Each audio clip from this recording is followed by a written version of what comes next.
मित्र आणि खऱ्या अर्थानं ज्यांनी माझ्यावर आणि मी ज्यांच्यावर निस्सीम प्रेम केलं ते लोकनेते विनायकरावजी मेटे यांच्या जयंती कार्यक्रमामध्ये मंचावर उपस्थित राज्याचे सहकार मंत्री अतुल सावेजी, खासदार प्रताप पाटील चिखलीकरजी, विधान परिषदेतील भाजपचे गटनेते प्रवीण दरेकरजी, ज्यांनी विनायकरावजींनंतर अत्यंत धीराने आणि ताकदीनं शिवसंग्राम ची धुरा हातामध्ये घेतली, त्या ज्योतिताई मेटे, आशुतोष मेटे, रामहरी मेटे, तानाजीराव शिंदे,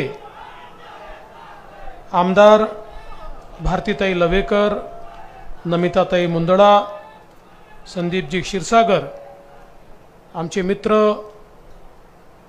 माननीय आमदार महादेवरावजी जानकर, भीमरावजी धोंडे, राजेंद्रजी जगताप, रमेशजी अडसकर, रमेशजी पोकळे, त्याचप्रमाणे नारायण काशीद, प्रभाकर कोळंगडे, सचिन मुळूक, महादेव महाराज, लक्ष्मण मेंगडे, मंचावरील सर्व मान्यवर आणि उपस्थित सर्व भगिनी आणि बंधूंनो, खरं म्हणजे आजचा दिवस हा एका अर्थाने सरकारला 1 वर्ष पूर्ण झाल्याचा दिवस आहे, पण या आनंदाच्या क्षणी आमचे परममित्र विनायकराव मेटे आमच्यामध्ये नाहीत याचं मात्र प्रचंड दुःख आज या ठिकाणी आहे। मागच्या वर्षी त्यांच्या जन्मदिनाला मीच येणार होतो आणि तशा प्रकारचा कार्यक्रम देखील ठरवला होता। आमची नीट चर्चा झाली होती, सगळं ठरलं होतं, परंतु आपल्याला कल्पना आहे की त्यानंतर सरकार बदलाचं वारं सुरू झालं आणि मागच्या वर्षी याच दिवशी आपण सरकार बदललं आणि त्यामुळे ती सगळी परिस्थिती पाहता मी मेटे साहेबांना फोन केला आणि म्हटलं, मेटे साहेब मी येऊ शकणार नाही, पण या ठिकाणी प्रवीणजी दरेकर येतील। ते म्हणाले की तुम्ही येऊ शकला नाहीत तरी मला हरकत नाही, मला या गोष्टीचा आनंद आहे की तुम्ही जे करताय ते अत्यंत गरजेचं होतं आणि माझ्या पूर्ण शुभेच्छा या तुमच्या पाठीशी आहेत। तुम्ही सरकार बदला आणि या ठिकाणी सरकारची धुरा हातामध्ये घ्या। आणि मला असं वाटतं की कुठल्याही यशामध्ये त्यांना प्रचंड त्या ठिकाणी आनंद व्हायचा आणि ते व्यक्त देखील करायचे। विनायकराव मेटे 1996ला पहिल्यांदा विधान परिषदेवर गेले आणि मी 99ला विधानसभेवर गेलो आणि त्याच्यानंतर आमची ओळख झाली, ओळख मैत्रीमध्ये गेली। 2009 नंतर अधिक जवळ आलो, 12-13 नंतर तर अतिशय घनिष्ठता आमची तयार झाली आणि विशेषतः आमचे मार्गदर्शक आणि नेते गोपीनाथरावजी मुंडे यांनी एक दिवस मी, गोपीनाथरावजी आणि विनायकरावजी असं तिघं असताना मला सांगितलं की आता मेटे साहेबांची जबाबदारी तुमची आणि मेटे साहेबांना सांगितलं आता यांची जबाबदारी तुमची। आणि तेव्हापासनं मला असं वाटतं की ती जी घनिष्ठता आहे ती एका वेगळ्या नात्यामध्ये आमची परिवर्तित झाली आणि मग सातत्याने मेटे साहेबांचं सानिध्य हे लाभत गेलं। खरं म्हणजे मेटे साहेब हे राजकारणी कमी आणि समाजकारणी जास्त होते। त्यांच्या डोक्यामध्ये 24 तास समाजात काय करता येईल हाच विचार चालायचा। आपल्याला कल्पना आहे की मागच्या काळामध्ये त्यांनी स्वातंत्र्य दिवसाच्या पूर्वसंध्येला त्या ठिकाणी व्यसनमुक्तीचा एक मोठं संमेलन होईल असं निर्णय केला। माझ्याकडे ते आले आणि म्हणाले की व्यसनमुक्तीचं एक फार मोठं संमेलन हे घ्यायचं आहे, नाही 31 डिसेंबरच्या आधी, बरोबर आहे। मला म्हणाले की हे फार सवयी बिघडत आहेत, 31 डिसेंबर हे लोक असं साजरा करतात, दारू पिऊन साजरा करतात आणि इतके व्यसनं त्या ठिकाणी वाढून राहिले आहेत। त्यामुळे मी ठरवलं आहे की आता तरुणाईला आवडेल असा कार्यक्रम करेल, पण त्यांना व्यसनापासून दूर ठेवेन। आणि त्यांनी पहिला कार्यक्रम घेतला, हजारो लोक त्या कार्यक्रमाला आले आणि त्यानंतर त्या कार्यक्रमाची एक परिपाठी ही त्यांनी त्या ठिकाणी सुरू केली। त्यामुळे अशा विविध कल्पना नेहमी त्यांच्या डोक्यामध्ये असायच्या। आणि खरंच आहे की मराठा आरक्षणाचा विषय आणि छत्रपती शिवाजी महाराजांचं स्मारक अरबी समुद्रामध्ये हे दोन विषय त्यांचा श्वास होता। या दोन विषयांपासून ते कधी दूर गेलेच नाही। मराठा आरक्षणाची चळवळ ज्या प्रकारे त्यांनी उभी केली, मगाशी ज्योतिताईंनी सांगितलं खरं आहे, त्याच्यात खूप चढ उतार त्यांना पाहावे लागले। अनेक वेळा त्यांना त्याच्यामध्ये उपहास देखील सहन करावा लागला। अनेक वेळा केवळ विनायक मेटे या चळवळीत मोठे होत आहेत का असं म्हणून काही लोकांनी त्यांना दाबण्याचा प्रयत्न केला, पण त्यांच्याकरता नेतृत्व मोठं नव्हतं, त्यांच्याकरता चळवळ मोठी होती। त्यामुळे ती चळवळ त्यांनी कधी सोडली नाही।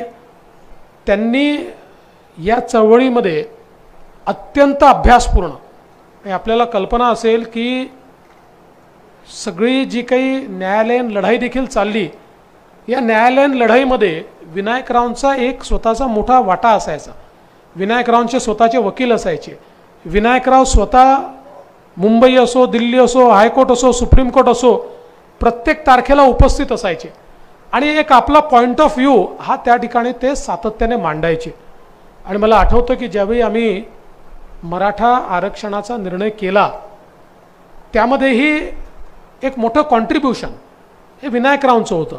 त्यांच्यासोबत खूप सल्लामसलत मी केली की काय केलं तर टिकेल, कशा प्रकारे केलं तर टिकेल, कोर्टात कसं टिकवता येईल। आणि या सगळ्या प्रश्नामध्ये अतिशय संक्रमणाच्या काळामध्ये जी मंडळी माझ्या पाठीशी उभी होती, त्याच्यामधले एक विनायकराव होते की ज्यांना हा पूर्ण विश्वास होता। विनायकराव मला नेहमी म्हणायचे की देवेंद्रजी, मला हा पूर्ण विश्वास आहे की मराठा आरक्षण जर कोणी देईल तर ते तुम्ही देऊ शकाल आणि म्हणून मी तुमच्या पाठीशी उभा आहे। आणि ज्यावेळी आम्ही तो निर्णय घेतला त्यावेळी त्यांच्या चेहऱ्यावरचा जो आनंद आहे तो आज देखील मला पाहायला मिळतो। सारथीसारखी संस्था आपण काढली, छत्रपती संभाजी राजे असतील, अनेक लोकांनी त्याच्यामध्ये कॉन्ट्रीब्युशन दिलं। आणि विनायकरावांचा हा सातत्याने आग्रह असायचा की विद्यार्थी हा तुम्ही टार्गेट ठेवा। जोपर्यंत मराठा समाजातला विद्यार्थी हा शिकणार नाही, जोपर्यंत त्याच्या हाताला काम मिळणार नाही, तोपर्यंत समाज पुढे जाऊ शकणार नाही। जोपर्यंत मराठा समाजातला आमची जी नवीन पिढी आहे, ही नवीन पिढी ही वेगळा मार्ग घेत नाही, जोपर्यंत आधुनिक जगाशी ती जुळत नाही, तोपर्यंत समाजाची कुंठा आम्ही दूर करू शकत नाही। आणि म्हणून सारथीसारखी संस्था आपण सुरू केली। आज ज्यावेळेस मी बघतो की यावर्षी 103 विद्यार्थी सारथीच्या माध्यमातून स्पर्धा परीक्षांमध्ये त्या ठिकाणी अतिशय महत्त्वाच्या पदांवर गेले, तर मला असं वाटतं की विनायकरावांसारखे जे द्रष्टे होते की ज्यांना हे माहिती होतं की आपल्याला अशा संस्थेच्या माध्यमातून आपल्या मुलांना योग्य दिशा देता येईल आणि त्यामुळे अशा प्रकारचे निर्णय हे त्यावेळी आम्ही घेऊ शकलो। आणि म्हणून आज जरी सर्वोच्च न्यायालयामध्ये तो निर्णय टिकू शकला नाही, आम्ही उच्च न्यायालयात तो निर्णय पूर्ण टिकवला। देशामध्ये वेगवेगळ्या आरक्षणाचे विषय हे उच्च न्यायालयामध्ये त्या ठिकाणी खारिज झाले, पण मराठा आरक्षणाचा जो आम्ही घेतलेला निर्णय होता तो निर्णय आम्ही उच्च न्यायालयात टिकवला। जोपर्यंत 2019 पर्यंत सरकार होतं तोपर्यंत सर्वोच्च न्यायालयात देखील तो टिकवला. त्याच्यानंतर त्याचं नेमकं काय झालं हे आपल्यालाही माहिती आहे. त्या संदर्भात विनायकरावांनी तर अतिशय तिखट शब्दात आपली प्रतिक्रिया ही त्या काळामध्ये दिली होती. त्यामुळे त्या बाबतीत मला आज अजून सांगायचं नाही. पण मला असं वाटतं की आताही या परिस्थितीमध्ये आपल्याला थांबून चालणार नाही.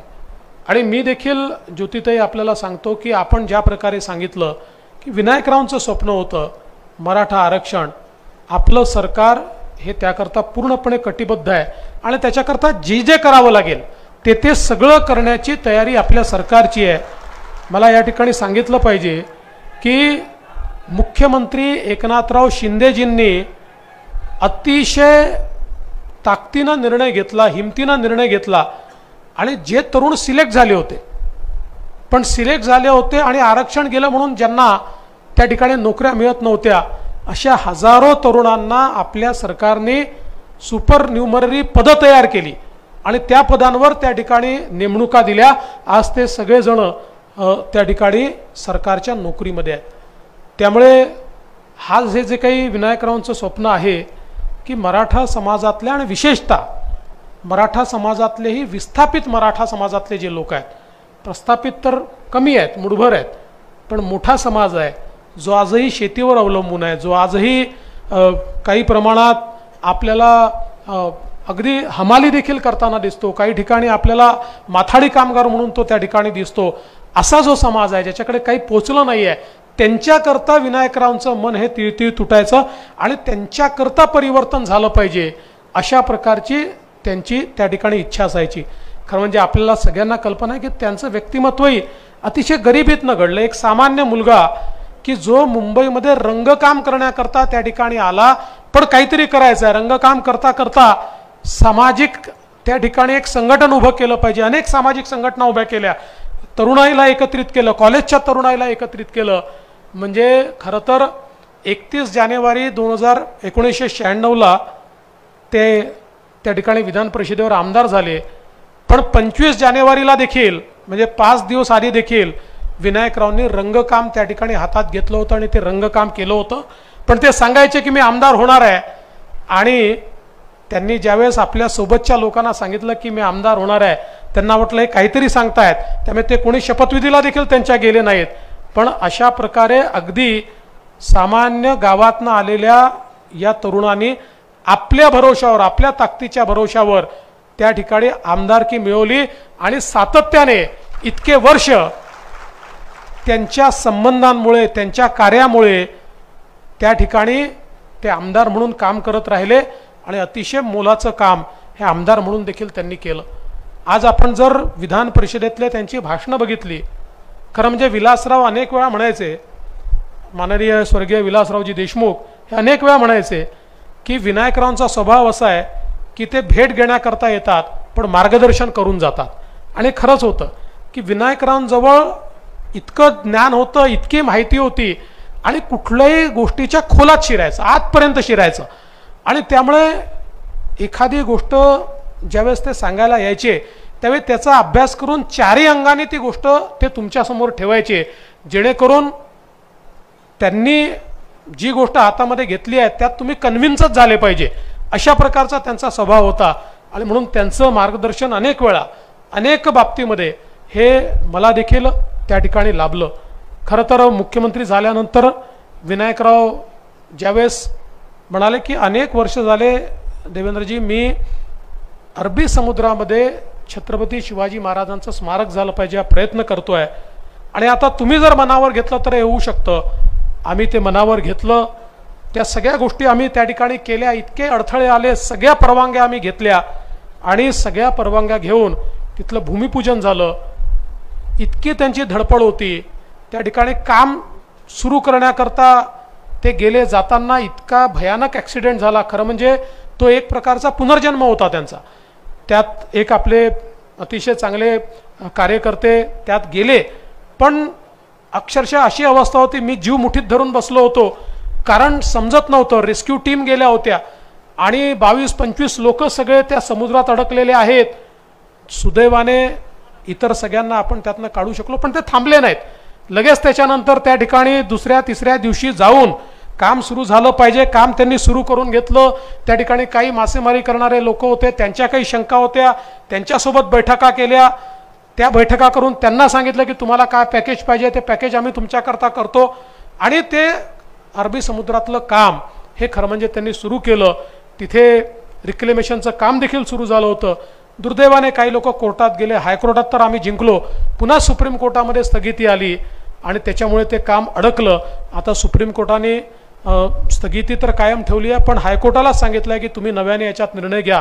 मला विश्वास आहे की हायकोर्टामध्ये आता आम्ही ती केस लावून घेऊ, कारण मध्यंतरीच्या काळात सरकारला इंटरेस्ट होता नव्हता मला त्याच्यावर काही भाष्य करायचं नाही, पण त्या संदर्भात काहीच झालं नव्हतं. पण आता ती केस आम्ही लावून घेतो आहोत आणि हायकोर्टाला आम्ही सांगणार आहोत की आम्ही सगळ्या प्रकारच्या परवानग्या घेतल्या आहेत. कुठेही पर्यावरणाचा 1% नाश आम्ही करणार नाही आहोत. उलट पर्यावरण पूरक अशा प्रकारची त्या ठिकाणी ही सगळी व्यवस्था आम्ही करतो आहोत. आणि मला विश्वास आहे की आम्ही माननीय उच्च न्यायालयाला एकदा आमच्या बाजूने त्यांनी दिलाच आहे, पुन्हा आम्ही माननीय उच्च न्यायालयाला पटवून देऊ. आणि विनायकरावांचं जे स्वप्न होतं खरं म्हणजे स्मारक तर ते छत्रपती शिवाजी महाराजांचं असेल, पण जेव्हा जेव्हा लोक ते स्मारक पाहतील त्यावेळी विनायकरावांची आठवण काढतील की तो व्यक्ती होता की ज्याचं हे स्वप्न होतं आणि ज्यांनी सातत्याने वर्षानुवर्ष या स्मारकाकरता संघर्ष केला. आणि म्हणून मला आठवतं की विनायकरावांना ज्यावेळेस आम्ही शिवस्मारकाचं अध्यक्ष केलं, अनेक लोकांची इच्छा होती, कारण शिवस्मारक ही एक अशी गोष्ट होती की पुढचे 100, 200, 300 वर्ष इतिहासामध्ये त्या व्यक्तीचं नाव नोंदवलं जाणार होतं. अनेक लोकांची इच्छा होती, अनेक लोक त्या ठिकाणी, काही मंत्र्यांची इच्छा होती, काही वेगवेगळ्या आमदारांची इच्छा होती, काही नेत्यांची इच्छा होती. ते सगळे दबाव टाकायचे की आम्हाला तुम्ही केलं पाहिजे. पण विनायकराव मला एक दिवस एवढंच म्हणाले की तुम्ही कोणालाही केलं तरी माझी हरकत नाही आहे, फक्त ज्याला तुम्ही कराल त्यांनी यामध्ये इंटरेस्ट घेतला पाहिजे आणि हे काम पूर्ण केलं पाहिजे. मी त्यांना म्हटलं विनायकराव, इंटरेस्ट तर कोणी घेईल, पण ज्या श्रद्धेनं तुम्ही हे काम कराल त्या श्रद्धेने हे काम दुसरं कोणी करू शकत नाही. आणि म्हणून तुम्हीच याचं अध्यक्षपद घेतलं पाहिजे. त्यांना आपण अध्यक्षपद दिलं आणि अक्षरशः एखाद्या सरकारी कर्मचाऱ्यांनी कसं काम करावं अशा प्रकारे त्यांनी ते काम करून ते भूमिपूजनापर्यंत सगळं कार्य त्या ठिकाणी आणलं. आणि म्हणून मला असं वाटतं की खऱ्या अर्थानं विनायकरावजी एक असं व्यक्तिमत्व होतं की जे कार्य हातात घेतलं ते पूर्ण करायचे. अनेक वेळा आम्ही 2-2, 3-3 तास गप्पा मारायचो, रात्री बसायचो, अनेक गोष्टींवर चर्चा व्हायच्या. आम्ही मॅजेस्टिक आमदार निवासात राहायचो. अनेक वेळा मॅजेस्टिक आमदार निवासामध्ये ते मला त्यांच्या रूमवर त्या ठिकाणी ब्रेकफास्टला बोलवायचे, तिथे आम्ही बसायचो. त्यामुळे एक असा संबंध होता, एक असा संपर्क होता. आणि विनायकरावजींचं एक पक्क होतं की समजा भेट झाली नाही तर त्यांचा फोन 100% यायचा. म्हणजे असं कधी झालं नाही की लांब काळ गेला आहे, विनायकरावजींची भेटही नाही आणि बोलणं नाही. त्यांचा फोन यायचाच, काय चाललं आहे, कसं चाललं आहे, 4 गोष्टींची चर्चा व्हायची. त्यामुळे मला असं वाटतं की एक खूप मोठा कनेक्ट होता. मला आजही आठवतं की ज्यावेळेस मंत्रिमंडळाचा विस्तार होता आणि आमची सगळ्यांची इच्छा होती की त्यांना आपण मंत्रिमंडळात घेतलं पाहिजे, आणि त्या सगळ्या याच्यात असा विषय आला की विनायकरावजींना राज्यमंत्री बनवावं. आणि त्यावेळेस मी त्यांच्याशी चर्चा केली. मी म्हटलं विनायकराव एक अडचण आहे. म्हणाले काय? मी म्हटलं असं आहे की बहुधा राज्यमंत्री पदाची तुम्हाला त्या ठिकाणी पद घ्यावं लागेल. ते मला एवढंच म्हणाले की अहो मंत्रिपद थोडी महत्त्वाचं आहे, तुमची माझी मैत्री महत्त्वाची आहे, त्याच्यामुळे हे मंत्रिपद आज नाही उद्या मिळेल. पण बघा मी एक संघटना चालवतो, माझी संघटना खूप मोठी आहे आणि माझ्या संघटनेच्या ला समजा राज्यमंत्री पद मिळत आहे तर त्यातनं माझ्या संघटनेच्या लोकांना असं वाटेल की बाबा आपल्या संघटनेचा मान सन्मान काहीतरी कमी झाला आहे, त्यामुळे पुढच्या एक्सपान्शनमध्ये माझा विचार करा, तुम्ही त्याची काळजी करू नका. आणि तसंही माझा सगळ्यात महत्त्वाचं काम हे छत्रपती शिवाजी महाराजांचं स्मारक तयार करणं आहे आणि ते स्मारक तयार करायची जबाबदारी मला दिली आहे. ही जबाबदारी मी कुठल्याही मंत्रिपदापेक्षा मोठी मानतो आणि त्यामुळे हे काम मी प्रामाणिकपणे करेन. खरं म्हणजे मला अतिशय म्हणजे आमच्या ज्या काही चर्चा त्या ठिकाणी व्हायच्या, ज्या झाल्या, या सगळ्या चर्चा या ठिकाणी सांगता येणार नाही. पण मला असं वाटतं की एक अतिशय दिलदार अशा प्रकारचं व्यक्तिमत्व त्यांचं होतं आणि खरोखर आमच्यामध्ये एक वेगळा कनेक्ट होता, एक वेगळा बॉन्ड होता जो आमच्यामध्ये तयार झाला होता. आणि म्हणूनच ते मला नेहमी म्हणायचे, काय मिळतंय नाही मिळतंय देवेंद्रजी हे काही महत्त्वाचं नाही, बस आपण सोबत राहिलो पाहिजे, हे माझ्याकरता महत्त्वाचं आहे. आणि असं म्हणता म्हणता अचानक ज्या मराठा आरक्षणाकरता संपूर्ण जीवनातला संघर्ष त्यांनी केला त्याच मराठा आरक्षणाच्या बैठकीकरता ते निघाले आणि अतिशय दुर्दैवी अशा प्रकारचा मृत्यू हा त्या ठिकाणी त्यांना आला. खरं म्हणजे मला अजूनही आठवतं की ॲक्सिडेंट झाल्याचं कळलं, आम्ही लगेच निघालो आणि जातपर्यंत अर्ध्या रस्त्यात हे सांगितलं की विनायकराव नाही आहेत. विश्वास बसला नाही. मला आठवतं की तिथे गेल्यानंतर ज्यावेळेस त्यांच्याकडे बघितलं तोच शांत भाव त्यांच्या चेहऱ्यावर होता. खरं म्हणजे हा व्यक्ती कदाचित शांतपणे झोपलाय असंच त्या ठिकाणी वाटत होतं. अशी एक मनामध्ये एक सुप्त इच्छा देखील जागृत होत होती की कदाचित विनायकराव हे पुन्हा त्या ठिकाणी उठतील आणि पूर्वीप्रमाणेच आपल्याला त्या ठिकाणी साथ घालतील, हाक मारतील. पण आपण नेहमी सांगतो, पराधीन आहे जगती पुत्र मानवाचा, दोष ना कुणाचा. तशा प्रकारे ही पराधीनता जी आपली आहे की आपण किती नश्वर आहोत, आपल्या हाती कसं काही नाही आहे, तुम्ही कुठल्याही पदावर असलात तरी अशा परिस्थितीमध्ये तुम्ही काहीच करू शकत नाही. हे जे काही आपल्याला अनुभव असतात, ही जी अनुभूती असते ती अनुभूती त्या ठिकाणी आली. आणि खरोखर त्यावेळेस आम्ही ज्यावेळेस वहिनींना भेटलो आणि अशा परिस्थितीत बोलणं तर नव्हतं, पण त्यांच्या चेहऱ्यावरचे भाव, त्यांना वाटणारं दुःख, या सगळ्या गोष्टी त्यावेळेस बघितल्या. अतिशय मला असं वाटतं की कठीण असा तो प्रसंग होता. पण या कठीण प्रसंगातूनही मला या गोष्टीचं खरोखर एक प्रकारे समाधान आहे की वहिनी त्यातनं बाहेर पडल्या, जबाबदारीची जाणीव त्यांनी घेतली आणि संपूर्ण शिवसंग्राम परिवाराने त्या ठिकाणी ठरवलं की वहिनींच्या नेतृत्वामध्ये हा परिवार आपल्याला पुढे न्यायचा आहे. भारतीताई लवेकर आणि तानाजीराव शिंदे हे माझ्याकडे आले आणि त्यांनी सांगितलं की आम्ही ताईंच्या नेतृत्वामध्ये शिवसंग्रामला अधिक मजबूत करणार आहोत आणि तुमचा पाठिंबा आमच्याकडे असला पाहिजे. आणि मी त्याही वेळी सांगितलं आणि आजही सांगतो की शिवसंग्रामच्या आणि मेटे परिवाराच्या पाठीशी अत्यंत खंबीरपणे आणि भक्कमपणे आम्ही उभे राहणार आहोत, आजही आहोत आणि उद्याही उभं राहू.